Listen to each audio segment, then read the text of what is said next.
Hello friends, welcome back to my YouTube channel. आज का हमारा टॉपिक रहेगा न्यूरल ट्यूब डिफेक्ट।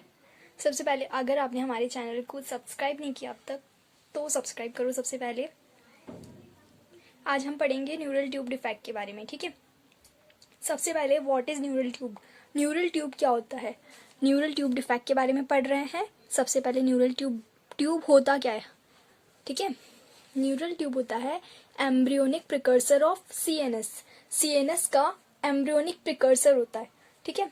यानी सीएनएस का प्रिकर्सर होता है, एक तरह से रॉ मटेरियल होता है, उसको बोलते हैं प्रिकर्सर।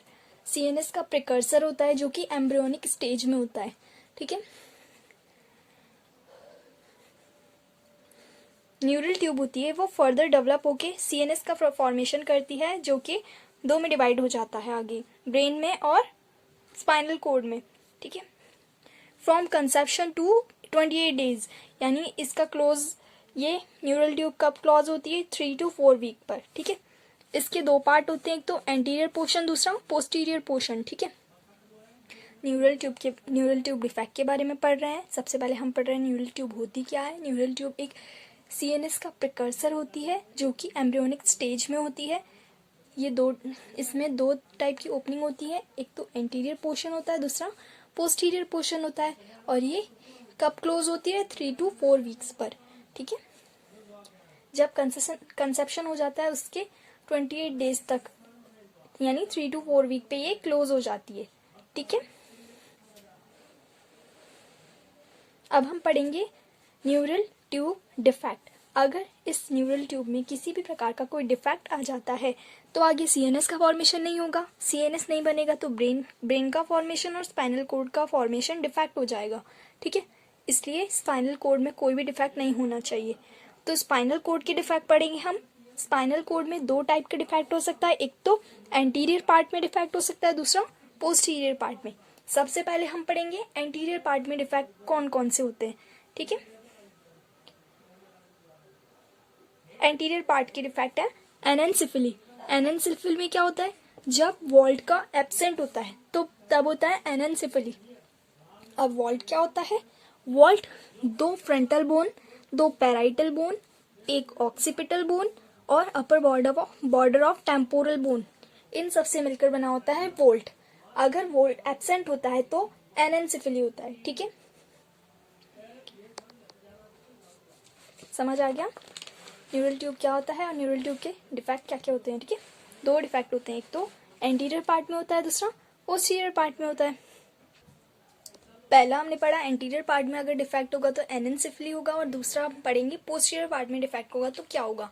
अगर पोस्टीरियर पार्ट में डिफेक्ट होगा तो क्या होगा, स्पाइना बायोफिडा होगा। स्पाइना बायोफिडा फर्दर 2 में डिवाइड होती है, एक ओकल्टा और सिस्टिका, ठीक है। सिस्टिका और फर्दर डिवाइड होती है मेनिंजोसील और माइलोमेनिंजोसील में, ठीक है। इसके कॉज क्या क्या होते हैं, किसकी वजह से ये कॉज होता है न्यूरल ट्यूब डिफेक्ट। सबसे पहले deficiency of zinc and folic acid. अगर फॉलिक एसिड या जिंक की डेफिशिएंसी हो जाती है तो क्या होता है, न्यूरल ट्यूब डिफेक्ट होते हैं, ठीक है। जिंक और फॉलिक एसिड क्या करते हैं, zinc and folic acid help in maturation, formation and functioning of DNA, ठीक है।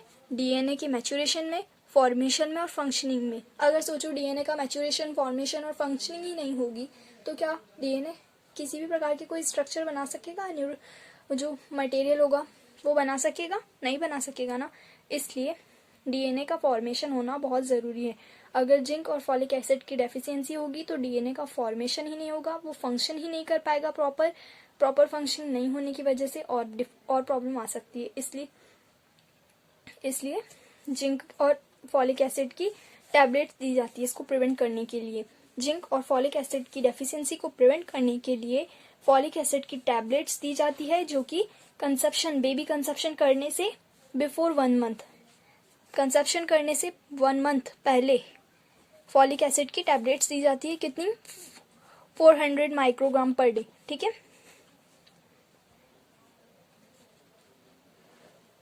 दूसरा आता है क्रोमोसोमल एबनॉर्मलिटी, ठीक है। इसमें क्या आता है, क्रोमोसोमल एबनॉर्मलिटी, कोई भी क्रोमोसोमल एबनॉर्मलिटी हो सकती है, डाउन सिंड्रोम, टर्नर सिंड्रोम वगैरह वो सब, ठीक है। मेटरनल इन्फेक्शन हो सकता है, टॉर्च मेटरनल इन्फेक्शन, ठीक है। टेरेटोजेनिक ड्रग इफेक्ट हो सकते हैं, वेल्प्रोइक एसिड और कार्बामाजिपिन, ये टेरेटोजेनिक ड्रग्स होती हैं, एंटी कन्वल्जेंस होती हैं, ठीक है। अब इसके टाइप क्या क्या है?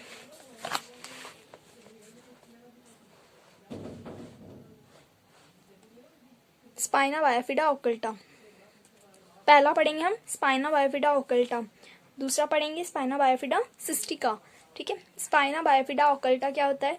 ओपनिंग होती है, opening present at posterior vertebral arch, mostly at lumbosacral region. जो लंबोसैक्रल रीजन होता है वहां पर वर्टिब्रल आर्च की, पोस्टीरियर वर्टिब्रल आर्च की ओपनिंग प्रेजेंट होती है, उसको बोलते हैं स्पाइना बायोफिडा ओकल्टा, ठीक है।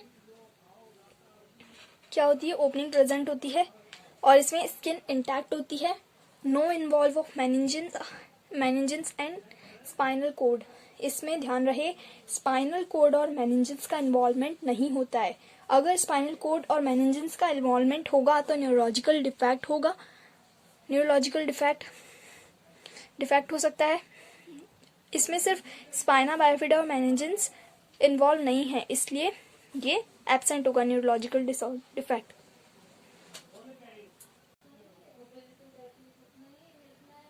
मेनिंजेस और स्पाइनल कोड का इन्वॉल्वमेंट नहीं होता है, इसलिए न्यूरोलॉजिकल डिफेक्ट एब्सेंट होते हैं।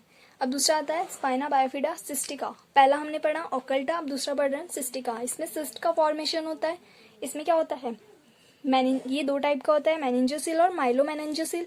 मेनिंजोसील होता है, उसमें क्या होता है? Protrusion of meninges in cyst with CSF. CSF के साथ सिस्ट में मेनिंजेस का प्रोट्रूजन हो जाता है, ठीक है। इसमें भी नो न्यूरोलॉजिकल डिफेक्ट, क्योंकि स्पाइनल कोड और नर्व का इन्वॉल्वमेंट नहीं होता है, किसी भी प्रकार की स्पाइनल कोड और नर्व का इन्वॉल्वमेंट नहीं होता है, इसलिए न्यूरोलॉजिकल डिफेक्ट एब्सेंट होते हैं, ठीक है। दूसरा है माइलोमेनिंजोसील। इसमें क्या होता है? इसमें न्यूरोलॉजिकल डिफेक्ट प्रेजेंट होते हैं, क्योंकि इसमें क्या होता है? Depend upon the involvement of nerves पर डिपेंड करता है, यानी इसमें स्पाइनल कोड और मेनिंजेस दोनों इन्वॉल्व होती है, इसलिए क्या होता है? न्यूरोलॉजिकल डिफेक्ट प्रेजेंट होते हैं। Protrusion of meninges and spinal cord, spinal nerve in cyst, ठीक है। मेनिंजेस का, स्पाइनल कोड का, स्पाइनल नर्व का सिस्ट में प्रोट्रूजन हो जाता है, ठीक है। इसको बोलते हैं माइलोमेनिंजोसील और ऊपर वाला था मेनिंजोसील। हमने पढ़ा स्पाइन, दो टाइप के पढ़े, एक तो एंटीरियर, दूसरा पोस्टीरियर। पोस्टीरियर पार्ट में डिफेक्ट, एंटीरियर पार्ट में डिफेक्ट में क्या था? एनेंसेफली था। दूसरा हमने पढ़ा पोस्टीरियर पार्ट में डिफेक्ट, इसमें पढ़ा हमने स्पाइना बायोफिडा। स्पाइना बायोफिडा दो प्रकार का होता है, ओकल्टा और सिस्टिका। ओकल्टा होता है उसमें तो क्या होता है? उसमें कि दोनों एब्सेंट होते हैं, मतलब उन इन्वॉल्व नहीं होता है, न्यूरोलॉजिकल डिफेक्ट एब्सेंट होता है, मेनिंजेस और स्पाइनल कोड इन्वॉल्व नहीं होते हैं। जबकि स्पाइना बायोफिडा सिस्टिका में हमने दो टाइप पढ़े, एक तो मेनिंजोसील, दूसरा माइलोमेनिंजोसील। मेनिंजोसील में भी स्पाइनल कोड और मेनिंजेस इन्वॉल्व नहीं होती है, जबकि माइलोमेनिंजोसील में स्पाइनल कोड और स्पाइनल नर्व दोनों ही इन्वॉल्व होती है, ठीक है। इसलिए उन दोनों उसमें न्यूरोलॉजिकल डिफेक्ट प्रेजेंट होता है। आई बात समझ में? साइन एंड सिम्टम क्या है इसके? Flaccid paralysis of lower extremities. Lower extremities में फ्लैसिड पैरालिसिस हो सकता है, ठीक है। और क्या है? ब्लैडर और एंड बॉवल डिसफंक्शन हो सकता है, हाइड्रोसिफिलिस हो सकता है, जॉइंट डिफॉर्मिटी हो सकती है, ठीक है। न्यूरल ट्यूब डिफेक्ट आएंगे। डायग्नोसिस क्या हो सकता है? डायग्नोसिस क्या करते हैं? By measure the maternal serum alpha fetoprotein. Maternal serum alpha fetoprotein का मेजर करते हैं, फीटस के द्वारा ही मदर को मिलता है ये maternal serum alpha fetoprotein. Foetus की लीवर और यॉर्क सैक में सिक्रीट होता है। इसका मैक्सिमम लेवल कितना होता है? 2.5 मिलियन ऑफ मोल, ठीक है। Foetus maximum level alpha fetoprotein 13 to 18 week पे हाईएस्ट होता है, ठीक है। मदर का अल्फा फीटोप्रोटीन कब हाईएस्ट होता है? 32 वीक पर। और चेक कब किया जाता है? 15 to 18 वीक पर। If maternal serum alpha fetoprotein 2.5 median of mole से हायर होगा तो क्या इंडिकेट करेगा ये? एनटीडी, न्यूरल ट्यूब डिफेक्ट, ठीक है। Increase the 85% risk neural tube defect. Neural tube defect के 85% रिस्क हो सकते हैं, बढ़ सकते हैं, ठीक है। और क्या करना है हमको? फिजिकल असेसमेंट करना है,